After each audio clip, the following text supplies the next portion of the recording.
Go. Kelly, I am sorry. Let's go. We got that on camera, Kelly. Okay.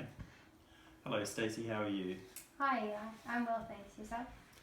Yeah, I'm good, thank you. That's great to hear. Was Tom not able to make it again? Fortunately, he wasn't able to get here. Ever since Cyclone Debbie, his business has been really busy. That's completely understandable. You know what they say, better busy than quiet. I guess so. So since our last consultation, I have prepared some advice for yourself and Tom, which, if followed, will allow you to achieve your short-term goals of purchasing a home and put in place the foundations required to achieve your overseas holiday and comfortable retirement early if possible. How does this sound? That sounds great, thanks. We're excited to get into our first home. I'm sure you are. So today I'll be covering the recommendations I believe are most important to set you up on the right track to achieve your goals. And we'll be going over the budget I've made, which will allow you to achieve these. That sounds good. Tom and I have agreed that we need to be a lot more careful with our spending if we wish to save for a home deposit. So you and Tom currently have approximately $177,000 of debt attached to your vehicles through Cost-a-Lot Finance. This finance has an interest rate of 11.24% per annum, which is very high. I've recommended that you and Tom refinance your car loans and have provided 3 options for this. By refinancing your loans and making repayments of $3,619 per month combined, as you can see in the budget, you'll be able to pay these loans off in 5 years and will save thousands of dollars worth of interest. That sounds really good. What were your thoughts on our credit cards? So like the car loans, you're also being charged a really high rate of interest on these. And I've also recommended that you transfer the balance of these to other lenders, which I've provided information on. Although there is a small transfer charge for some of the options, with my recommended repayment of $1,500 per month combined for both of your cards, you'll be able to pay off this debt in 2 years and will save a lot of interest. So you've told me about how we're going to pay our debts, but what is your plan for us achieving our goals?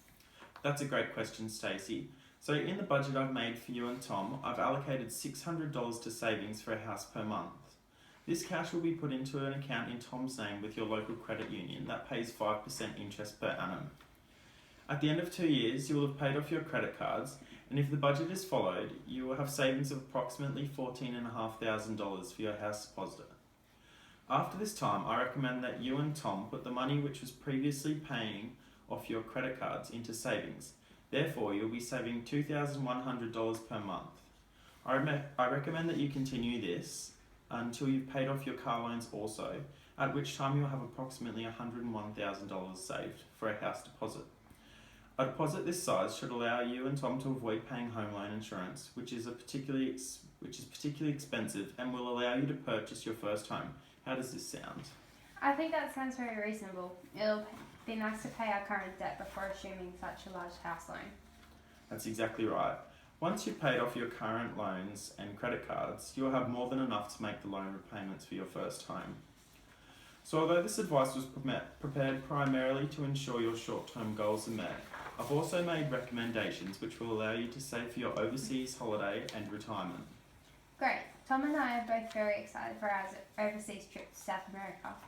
I'm sure you are. So in order to fund this trip, I propose that you put the dividends received on your inherited shares in a separate savings account and allow these to accrue. As the dividend income is likely to increase, over 10 years with interest, you and Tom should have more than $20,000 saved for your holiday. Do you think this will be enough? I think that would be more than enough for us to see everything we wish to. Excellent. Lastly, I'd like to talk to you about my recommendation for your retirement. You currently have some savings accrued, and I've recommended that you invest these in an aggressive managed fund. The fund I've recommended in the statement of advice has provided an average return of more than 10% per annum over the last 5 years. I've also recommended that you make a regular contribution of $300 per month, increasing as you pay off your debts. This fund is much like a superannuation fund. However, you may access these funds whenever you wish. Therefore, if you and Tom wish to retire early, you may choose these funds to do so. By investing in a managed fund, you also significantly lower the risks as they have access to diversification. Therefore, although it is a aggressive fund, you and Tom won't be exposed to any more risk than you're comfortable with. Cool. That'd be lovely to have the freedom to retire early if we could as well with that money. Exactly. Well, Stacey, that brings us to the end of our consultation. Although we have not covered everything, all of the advice and recommendations which I have made are outlined in the statement of advice provided. If you or Tom have any questions or queries, feel free to contact me, and I look forward to seeing you again at our next consultation. Thanks so much. Tom and myself will read over it and make a decision by our next consultation. Fantastic, Stacey. I hope you enjoy the rest of your day. Thank you.